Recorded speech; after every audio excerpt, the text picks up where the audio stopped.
Welcome to the deep dive. Today, we're not just analyzing a story.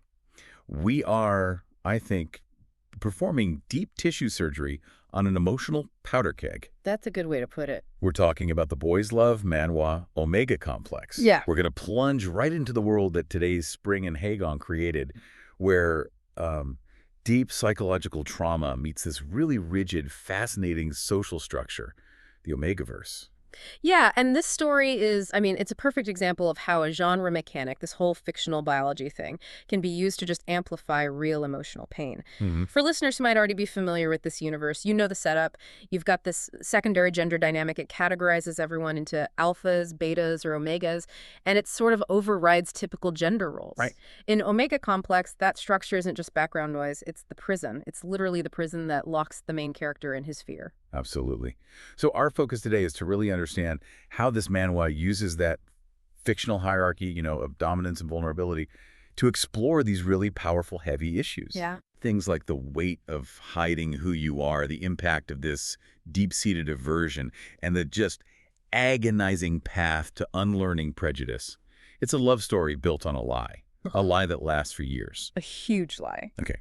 Let's unpack this. So we can't really dive in without, a quick look at the rules of this world, because in this universe, the biology is what drives the conflict. Totally. Alphas are the dominant class. They're characterized by this territorial nature and the ability to initiate a physiological bond. The not, they are just instinctually protective. And crucially, Omegas are the class with this unique reproductive biology, no matter their primary sex. They experience heats, which are these high-intensity periods of fertility and arousal. Right. And these heats give off this powerful scent that alphas are biologically just compelled to respond to. And that's where the trouble starts, right? Because the scent isn't just an attraction, it's an involuntary signal of vulnerability, and it creates an immediate power dynamic. Betas are sort of the baseline majority. They exist outside of all this instinctual push and pull. Right, they're the control group, almost. Kind of, yeah. And the last critical piece is mating, the irreversible, permanent bond from a bite to the neck. It's supposed to create lifetime monogamy. So the whole structure just screams high-stakes drama. It's all about control and instinct and consequences. Exactly. It's the perfect narrative machine for creating just devastating conflict. Which brings us to our two protagonists. Yoon-woo and Taegyeom. We have Yoon-woo, who's the Omega protagonist. He's really the heart of the story. And what I appreciate most about him is his resilience. He is fiercely independent, and he actively fights against, every submissive stereotype that's placed on Omegas. He's an Omega who's desperately trying to live as a Beta. And that's an immediate source of just immense psychological pressure. Yeah. And he's deeply in love with his best friend, Taegyeom, who is, of course, a dominant alpha. Okay. But the Taegyeom's central flaw is this profound, trauma-induced hatred for Omegas. An event in his past left him with this deep-seated revulsion. He just cannot emotionally tolerate an Omega. And Yoon-woo knows this. He knows this foundational truth about the man he loves, so he chooses to hide his true identity as an Omega for years. He lives this lie just to keep their friendship. But, and I was thinking about this, doesn't Yoon-woo's decision to hide everything actually enable Taegyeom's prejudice instead of challenging it? Yeah. It feels less like resilience at first and more like, profound self-suppression. That's a really sharp point. And initially, it absolutely is. It's self-suppression, and it's fueled by the terror of rejection. Right. But what's fascinating here is that the manhwa uses the lie not just as a plot device, but as this physical manifestation of Yoon-woo's fear. He isn't just hiding a preference, he is suppressing his entire biological identity. With drugs, with control. With constant suppressants, constant emotional control. So the drama isn't really about the secondary genders in the end. It's about the emotional toll of denying who you are just to be accepted. And meanwhile, Taegyeom is building his most trusted relationship on this completely faulty foundation. A reality that doesn't exist. The stage is just set for a catastrophic failure. And the story, it's 41 chapters, it just walks us through the demolition of this foundation. So Arc 1 establishes the hidden identity, the rising tension. They were childhood friends, they get separated for 5 years, and then they reunite in college. And that forces them back into close proximity. And that reunion is the moment the ticking clock starts. Yeah. Yoon-woo's efforts to hide his identity just become exponentially harder now that he's near a powerful alpha like Taegyeom. Yeah. Every social situation is a threat. Every heat cycle.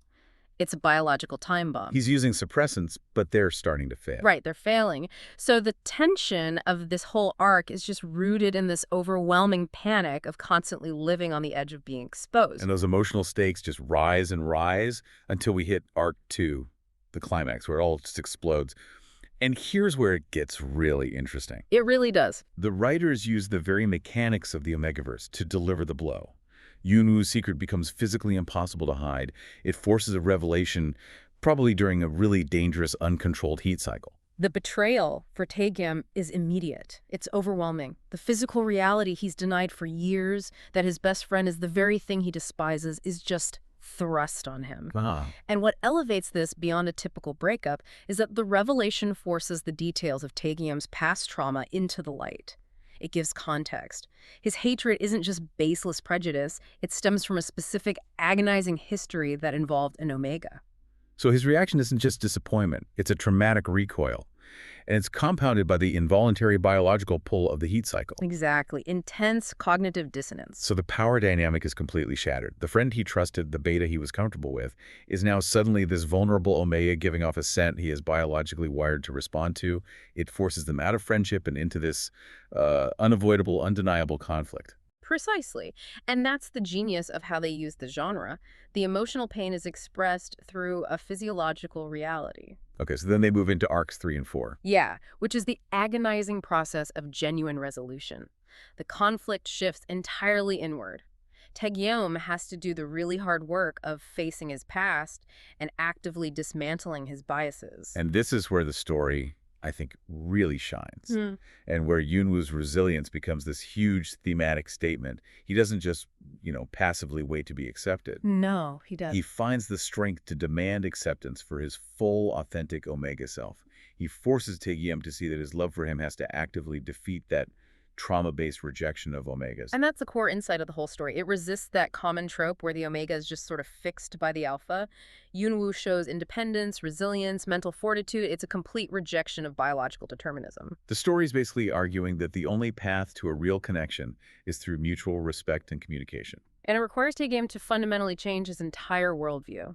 Now, despite this, profound emotional payoff, we do have to mention the main critique fans had. The pacing. The frustrating, excruciatingly slow burn. Yeah. And the endless miscommunications that sort of padded the middle. I mean, was all that agonizing pacing really necessary to earn the happy ending? I would argue yes. It was entirely necessary. I mean, to credibly portray an Alpha overcoming years of profound psychological damage and this deeply ingrained bias, a bias rooted in real trauma. You can't rush that. You can't heal that in 2 chapters. That's a fair point. The slow pace is what gives the resolution its maturity. It shows that recovering from deep-seated aversion is messy, it's difficult, and it takes immense effort. And the art helps with that too, right? Yeah. I've seen fans talk constantly about the expressive eyes. Oh, absolutely. The art is a vital tool here. It communicates their internal state when their words are failing. It lets you, the reader, access their pain, even during all that frustrating silence. So the length serves the psychological depth. Yeah. That makes perfect sense. Their growth really is immense. Yoon-woo goes from self-denial to powerful self-acceptance. And Taegyeom goes from these rigid emotional walls built on past pain to empathy. He learns that his love for Yoon-woo is stronger than his deepest fear. And this world doesn't just stop with them. The creators built it out further. We have the companion series, Alpha Trauma. We do. So tell us about that. It suggests that this exploration of systemic emotional repair just keeps going. Exactly. Alpha Trauma exists in the same shared universe. It takes a secondary character from Omega Complex, Kim Do-hyun, and makes him the protagonist. He was the other Alpha, right? The rival for Yoon-woo's affection for a bit. That's the one. And by giving him his own focused narrative, the creators continue to explore how the constraints of this alpha-omega dynamic affect different people. So it's not a direct sequel, but more of a broader exploration of the themes. Yeah. And if we connect this to the bigger picture, it demonstrates the strength of Omega Complex's world building. It shows how the alpha-omega framework is this robust tool for examining different facets of psychological pain, not just the central relationship. It's about how the entire social system impacts everyone's individual struggles for love and belonging. So what does this all mean? I think Omega Complex is a definitive masterclass in using genre conventions, specifically the biological and societal constraints of the Omegaverse, to pull off a deep, sophisticated psychological exploration. It proves that these rigid fictional rules can be the perfect mechanism to illustrate the flexible, messy reality of human healing. Right. The entire story, especially Taegyeom's agonizing journey, is basically an argument that love isn't just a feeling, it's active work. It's the work required to dismantle biases that we've inherited or built from past pain. Love has to be stronger than the That's prejudice. it, exactly. So if the ultimate challenge in this richly constructed fictional world is overcoming this deep-seated, trauma-based aversion to achieve genuine acceptance and love, what deep-seated belief or inherited bias are you still holding on to in the real world? That might be preventing a deeper understanding or a more honest connection with those around you. Think about the effort it takes to truly unlearn something painful. Thanks so much for watching. If you enjoyed the video, please consider liking, commenting, and subscribing. It really helps the channel grow. See you in the next one.